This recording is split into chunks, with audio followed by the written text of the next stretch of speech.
Hello, and welcome to the 17th episode of Scripture in a Year, hosted by Saints Peter and Paul Orthodox Church in the Albanian Archdiocese of the OCA. Today's reading is Exodus chapters 13 through 16.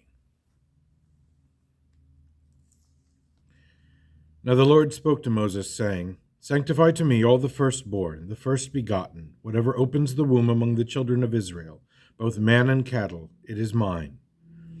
Then Moses said to the people, Remember this day in which you went out from the land of Egypt, out of the house of bondage, for by the strength of the hand of the Lord brought you out from this place.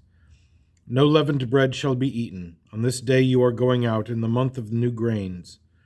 And it shall be, when the Lord your God brings you into the land of the Canaanites, the Hittites, the Hivites, the Girgashites, the Amorites, the Perizzites, and the Jebusites, which he swore to your fathers to give you, a land flowing with milk and honey, that you shall keep this service in the month. 7 days you shall eat unleavened bread, and on the seventh day there shall be a feast to the Lord. Unleavened bread shall be eaten 7 days, and no leavened bread shall be seen among you, nor shall leaven be seen among you in all your regions. Then you shall tell your son in that day, saying, This is done because of what the Lord my God did for me when I came up from Egypt. It shall be as a sign to you on your hand and as a memorial before your eyes, that the Lord's law may be in your mouth. For with a strong hand the Lord God brought you out of Egypt. You shall therefore keep this law according to the times of the seasons from year to year. Then it shall be, when the Lord your God brings you into the land of the Canaanites, as he swore to your fathers, and gives it to you, that you shall set apart to the Lord all that open the womb, that is, every male, everything that opens the womb from the herds among your cattle, as many as you shall have. You shall sanctify the males to the Lord. But every offspring that opens the womb of a donkey you shall exchange for a sheep. But if you will not exchange it, you shall redeem it. And every firstborn of man among your sons you shall redeem. So it shall be, when your son asks you in the time to come, saying, What is this? That you shall say to him, With a strong hand the Lord brought us out of Egypt, out of the house of bondage. Thus it came to pass, when Pharaoh was stubborn about letting us go, that the Lord killed all the firstborn in the land of Egypt, both the firstborn of man and the firstborn of cattle. Therefore I sacrifice to the Lord all males that open the womb, but all the firstborn of my sons I redeem. It shall be as a sign on your hand and immovable before your eyes, for with a strong hand the Lord brought us out of Egypt. Thus when Pharaoh let the people go, God did not lead them by way of the land of the Philistines, although that was near. For God said, Lest perhaps the people change their minds when they see war and return to Egypt. So God led the people around by way of the desert to the Red Sea, and in the 5th generation the children of Israel went up from the land of Egypt. Now Moses took the bones of Joseph with him, for he had placed the children of Israel under solemn oath, saying, God will surely visit you, and you shall carry my bones from here with you. So they took their journey from Succoth and camped in Etham by the desert. Moreover, God led them by day in a pillar of cloud to show them the way, and by night in a pillar of fire. Thus the pillar of cloud by day and the pillar of fire by night did not depart from before all the people. Now the Lord spoke to Moses, saying, Speak to the children of Israel that they turn and camp at the village between Migdol and the sea, opposite Baal Zephon.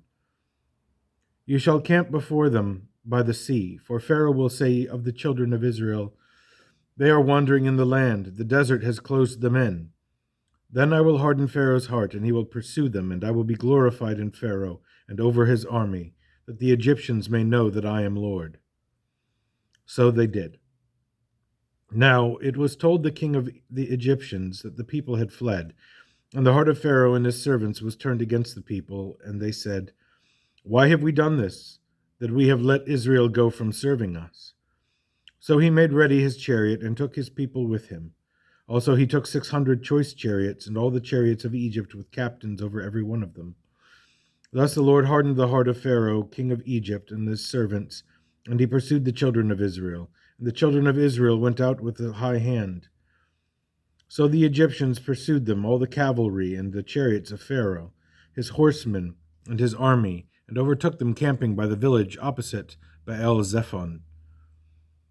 Now when Pharaoh drew near, the children of Israel lifted their eyes, and behold, the Egyptians marched after them.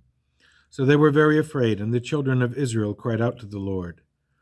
Then they said to Moses, "Because there were no graves in Egypt, have you taken us away to die in the desert? Why have you so dealt with us to bring us up out of Egypt?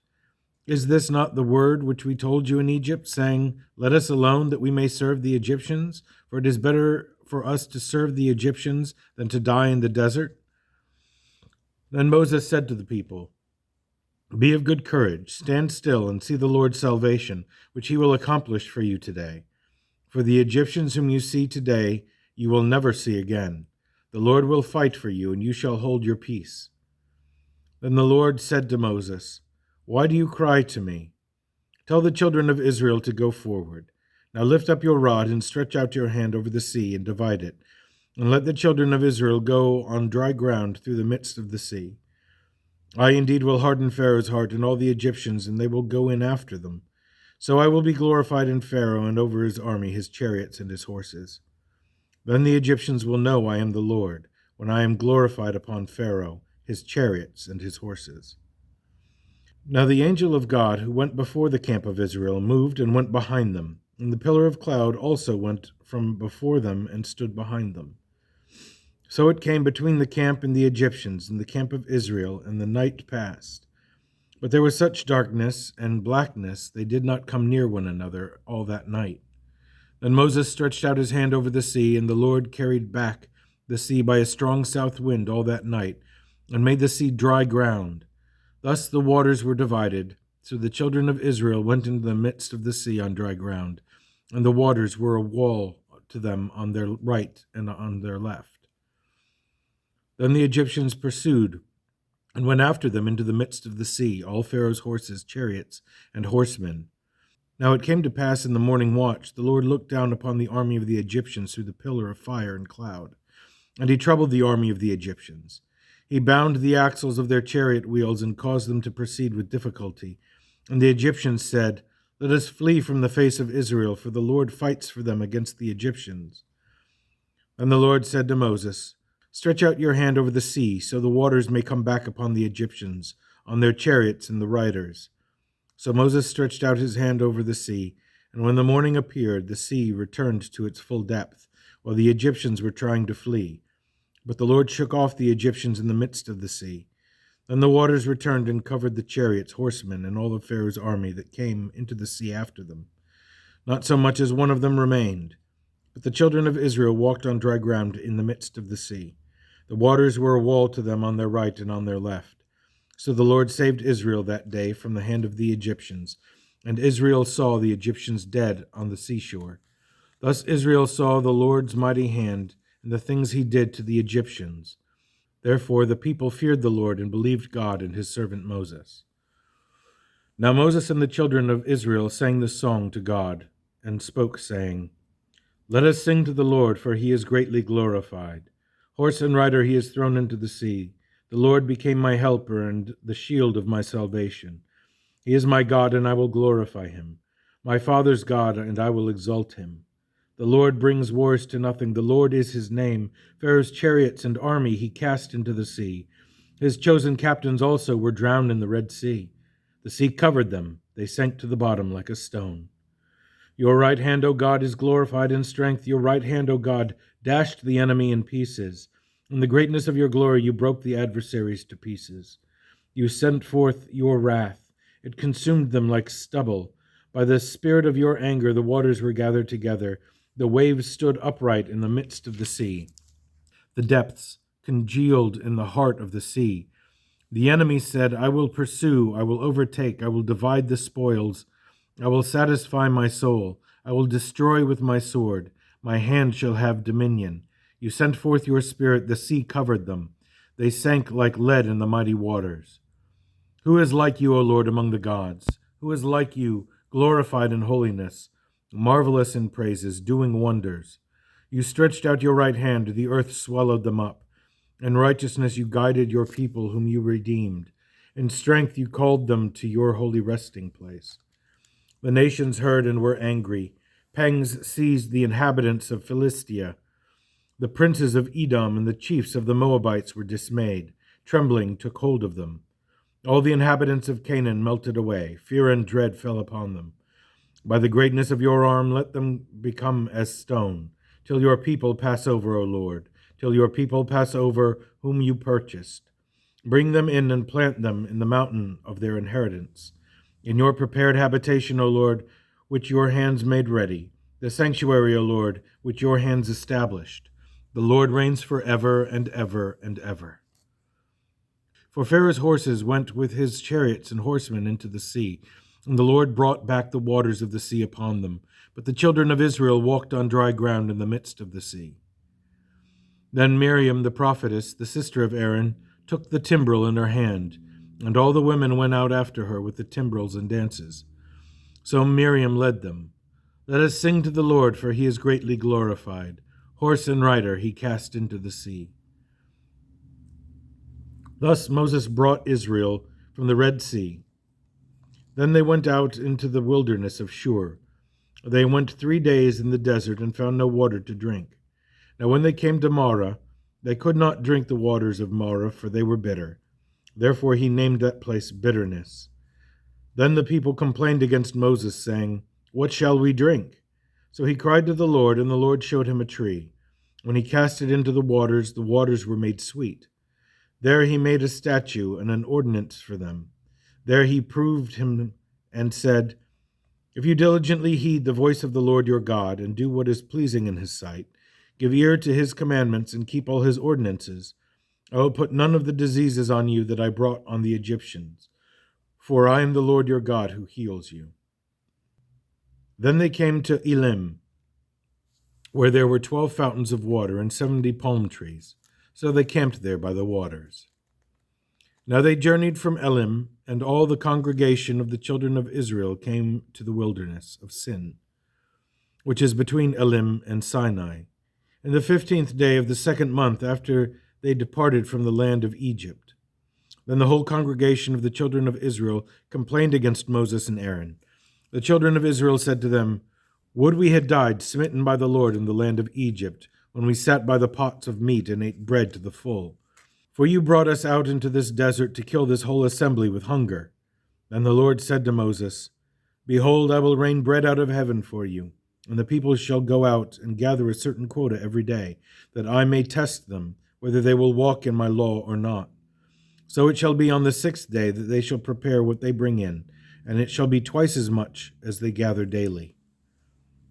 Then Moses and Aaron said to all the congregation of the children of Israel, At evening you shall know the Lord brought you out of the land of Egypt.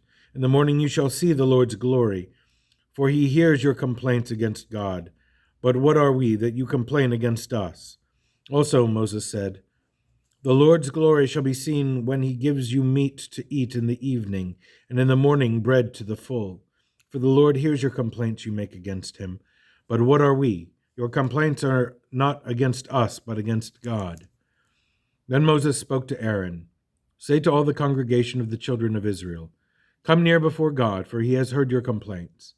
Now when Aaron spoke to the whole congregation of the children of Israel, they looked toward the desert, and behold, the Lord's glory appeared in the cloud.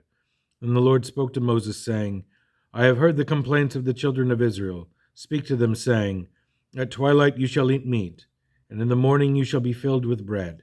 Then you shall know that I am the Lord your God. So it was that quail came up at evening and covered the camp, and in the morning the dew lay all around the camp. But when the layer of dew lifted, there on the surface of the desert was a small round substance, white like coriander seed, like frost on the ground. So when the children of Israel saw it, they said to one another, What is this? For they did not know what it was. Thus Moses said to them, This is the bread the Lord gives you to eat. This is what the Lord has ordered. Let every man gather it for his family, 1 omer, according to the head count, and the number of souls among you. Each one should gather it with those who share your tents. Then the children of Israel did so, and gathered, some more, some less. So when they measured it by omers, he who gathered much had nothing left over, and he who gathered little had no lack. Each one gathered according to the need of those sharing the tent with him. Moses then said, "Let no one leave any of it till morning." Notwithstanding, they did not heed Moses, but some of them left part of it until morning, and it bred worms and stank. So Moses was angry with them. Thus they gathered it every morning, every man according to his need, and when the sun became hot, it melted. So it was on the 6th day they gathered twice as much bread, 2 omers for each one, and all the rulers of the congregation came and told Moses. Then he said to them, "This is the word the Lord has spoken. Tomorrow is the Sabbath, a holy rest to the Lord. Bake what you will bake, and boil what you will boil, and lay up for yourselves all that remains to be kept until morning." So they laid it up until morning, as Moses commanded them. But it did not stink, nor were there any worms in it. Then Moses said, "Eat that today, for today is Sabbath to the Lord. Today you will not find it in the field. 6 days you shall gather it, but on the 7th day, which is the Sabbath, there will be none." Now it happened that some of the people went out on the 7th day to gather, but they found none. Then the Lord said to Moses, "How long will you refuse to keep my commandments and my laws? Behold, for the Lord has given you this day as the Sabbath. Therefore on the 6th day he gives you bread for 2 days. Let every man remain in his house. Let no man go out of his place on the 7th day." Thus the people rested on the 7th day. Now the children of Israel called its name manna, and it was white like coriander seed, and the taste of it was like wafers made with honey. Then Moses said, "This is the thing the Lord commanded. Fill an omer with the manna to be kept for your generations, so they may see the bread you ate in the desert when the Lord led you out of the land of Egypt."